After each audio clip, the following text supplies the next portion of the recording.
How's it going, guys? Cody guys back again, dropping out another video. Right, guys, this is a story in the Independent, link in the description below like I always do. The headline reads, Britain's prison estate has become a home for self-harm. An end to needless short sentences might help change that. Prisons of necessity have always been violent places. What is more surprising and yet disturbing is that so many prisoners are directing that violence at themselves. Suicides rose to 92 last year from a still unacceptable 70 the previous year. Acts of self-harm are up 23% to 52,814 incidents over the same period. These grim stories, each itself is a human tragedy, unfold against the background of increasing lawlessness, fighting, drug abuse and the smuggling of contraband. Prison never did work as a method of deterring and reducing crime. It is now failing on a scale that even ministers admit is no longer tolerable. The Justice Secretary David Gauke describes suicide and self-harm rates as unacceptably high, whilst his Minister of Prisons, Rory Stewart, famously made the promise that if prison violence had not started to subside by this autumn, he would resign.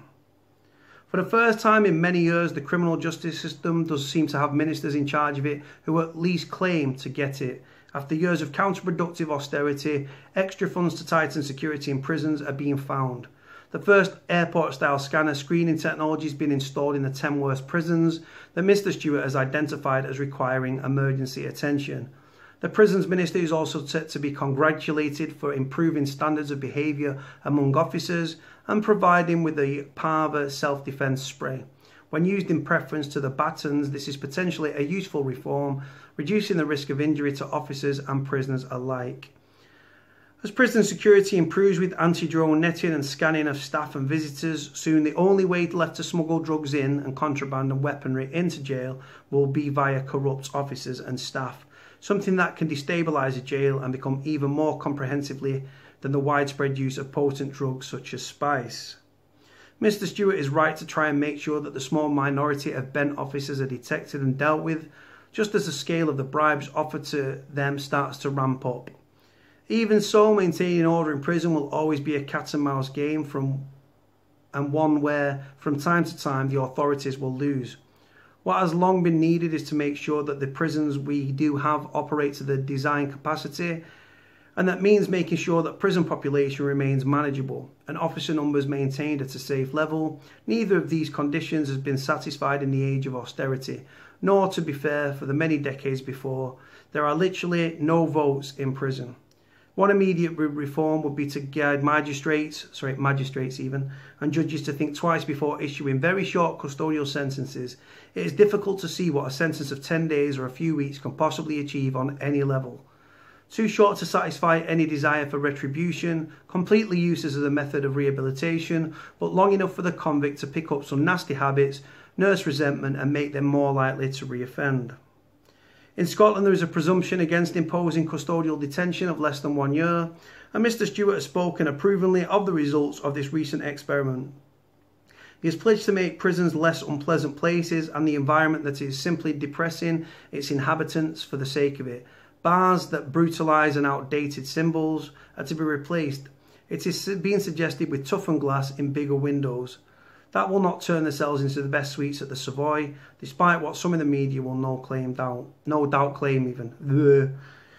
No one with any knowledge of them believes that prisons are like holiday camps, as the old cliche goes. Yet the official view from a few years ago when Chris Grayling was the Secretary of State for Justice, Mr. Grayling was unusual in that most politicians, including Conservatives, who find themselves in charge of prisons sooner or later, come to the conclusion there are too many prisoners doing little good, much that is harmful during their sojourns at Her Majesty's pleasure.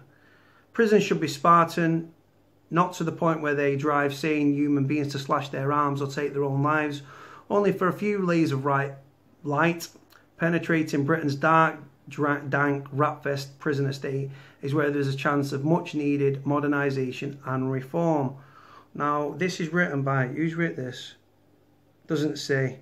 But like I say, guys, you've got to look at the state of prisons and stuff, and the attitudes towards prisoners are turning slowly.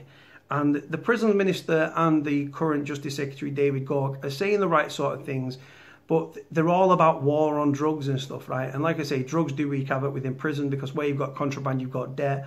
Where you've got debt, you've got fear, intimidation, bullying and violence.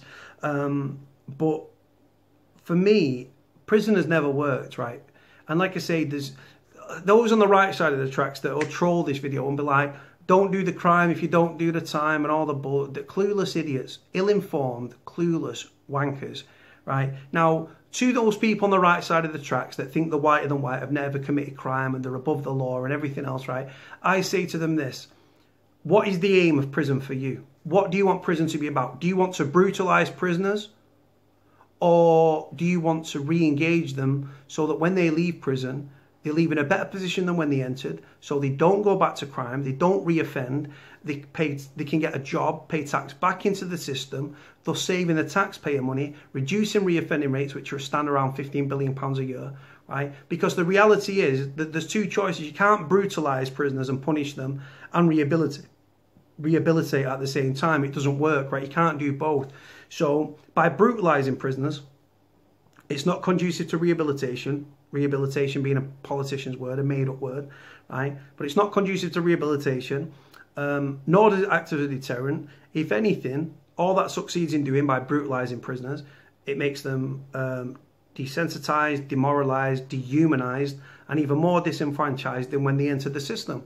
And that creates monsters. And with fewer police on the streets, guys, since 1996, since comparable records began, under this shit state Tory government, Conservative government, whatever you want to call them, right?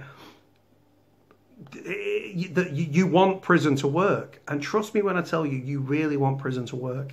And like I say, that whether you've been in prison or you're a law-abiding citizen, I want prison to work because it's going to make it better for prisoners, and it's going to make things better for the taxpayer. And as an ex-con, and many ex-cons like me, we're actually very clued up and stuff. Like I say, we haven't got the academic qualifications, we've not got the power to change things, right? But academic qualifications that Rory Stewart, the prisons minister, and the Justice Secretary of State have got, right? That doesn't put you in a right position to reside over people's lives that you can't relate to in any which way.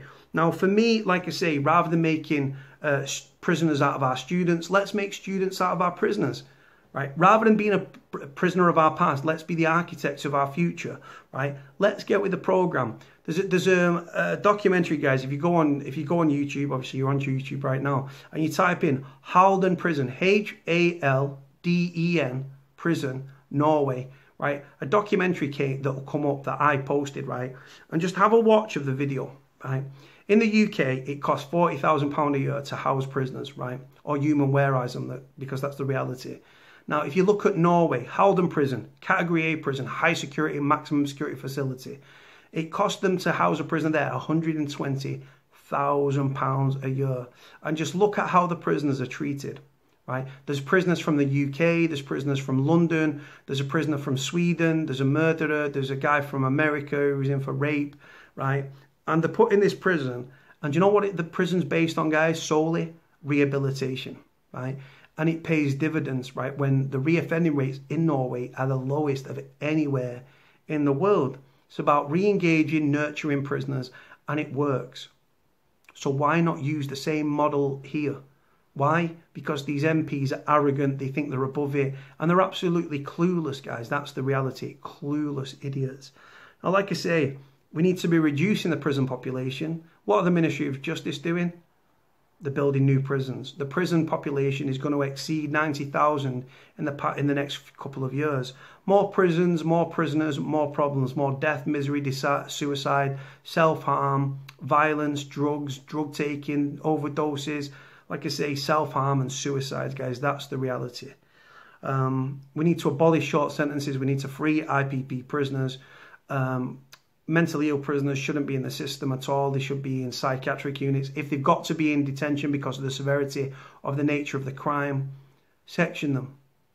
But it's cheaper to throw them in prison, because prison's £40,000 a year, to put a prisoner in a high security facility like Broadmoor, Rampton or Ashworth, which are the 3 high security psychiatric units we've got in the UK. You're talking £250,000 to £350,000 a year. So prison is just a cheap alternative to house vulnerable, mentally ill prisoners in the system.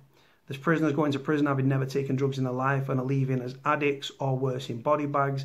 I've seen people on short sentences, people that should end up in prison, paedophiles that are harbouring thousands of images of indecent images of children.